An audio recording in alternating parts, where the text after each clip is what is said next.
एक आदमी एक हवेली खरीदता है। वो हवेली उस आदमी के साथ रातों रात गायब हो जाती है। कैसे, जानना चाहते हो? तो इस वीडियो को पूरा एंड तक ज़रूर देखना। तो चलो वीडियो शुरू करते हैं। भूतिया हादसा। एक छोटे से गांव में एक पुरानी हवेली थी। वहां पर एक बहुत डरावना हादसा हो गया था जो अब तक लोगों की आत्मा में विकराल भय भर देता था। जिस किसी को भी वहां के पास से गुजरना होता था, उसे ऐसा लगता था कि उसकी होठों से जान उतर जाएगी। हवेली का नाम था राघवगढ़, जो कि एक विख्यात और सुरम्य महल था। इस महल को कोई भी जबान से छूने की कोशिश नहीं करता था, क्योंकि उसमें जो कुछ भी होता था वह आम इंसानों के बस की बात नहीं थी। बहुत सारे आदमी उस महल में अजगरों के वज्र से आक्रमण करने के चलते मर गए थे, लेकिन उनकी आत्मा वहां नवीनतम भूतों में यात्रा करती थी। एक रात वहीं गांव में रहने वाले एक युवक ने विशाल हवेली को खरीद लिया।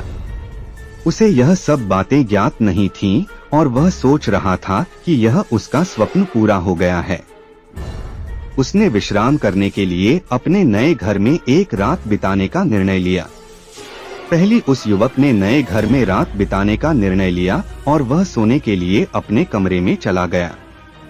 कुछ घंटे सोने के बाद उसको पायल की आवाज़ सुनाई देती है, तो उसकी नींद खुल जाती है।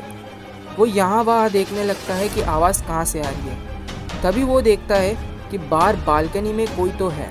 वो वहाँ पर देखने जाता है तो वहाँ पर कोई नहीं होता। वो बालकनी से नीचे देखता है तो दिखते हैं उसे बहुत सारे लोग जो बहुत ज़ोर ज़ोर से चिल्ला रहे हैं। ठीक उसी वक्त महल की पूरी बिजली चले जाती है।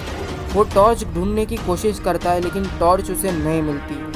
वो जैसे तैसे धीरे धीरे करते हुए महल के नीचे जाता है जहाँ लोग चिल्ला रहे थे, लेकिन वहाँ पहुँचते ही देखता है कि वहाँ पर कोई लोग नहीं है। उसने पीछे पलट कर देखा तो उसे एक साया दिखता है। वो साये के पीछे पीछे जाता है। वहाँ पर था एक बरगद का पेड़। जैसे ही वो बरगद के पेड़ के पास पहुँचता है, उसे वो सारे लोग दिख जाते हैं जो नीचे से चिल्ला रहे थे।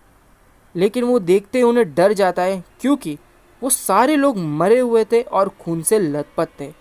वो सीधा दौड़ता है अपने महल के गेट की तरफ किसी गांव वाले को बुलाने के लिए, लेकिन जैसे ही वो गेट की तरफ पहुंचता है, गेट अपने आप ही बंद हो जाता है। वो खोलने की बहुत कोशिश करता है, लेकिन खुलता नहीं है। तभी वो पायल की आवाज़ वापस आने लगती है उसको, और वो पायल की आवाज़ को पीछा करते करते हुए उसी महल के कुएं के पास पहुंच जाता है। देखता है कि वो पायल की आवाज़ कुएं के अंदर से आ रही है, लेकिन कुआं तो पूरा खाली था।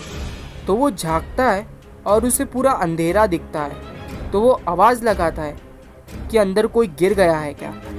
तभी उसको पीछे से कोई धकेल देता है और वो कुएं में जाके गिर पड़ता है। इसी के साथ साथ उस रात को महल और वो आदमी दोनों गायब हो जाते हैं। और ये पहली बार नहीं हो रहा था, ये 7वीं बार हो रहा था। तो सारे गांव वालों ने मिलकर ये फैसला लिया कि गांव को छोड़ देते हैं, क्योंकि ये गांव अब श्रापित हो चुका है। अगले कुछ ही दिनों में सारा गांव खाली हो गया और वो महल अपनी जगह पर वापस आ गया, पूरी अच्छी हालात में, वो भी सजा हुआ। और उस हादसे के बाद उस गांव में कभी भी किसी ने कदम तक नहीं रखा। वो गांव एक भूतिया गांव बन चुका था। तो आपको ये कहानी कैसे लगी, मेरे को कमेंट करके ज़रूर बताना। वीडियो पसंद आई है तो लाइक कर देना, चैनल पे नहीं हो तो सब्सक्राइब कर देना और शेयर ज़रूर करना। मिलता हूँ आपको अगली मज़ेदार कहानी के साथ। तब तक के लिए बाय बाय।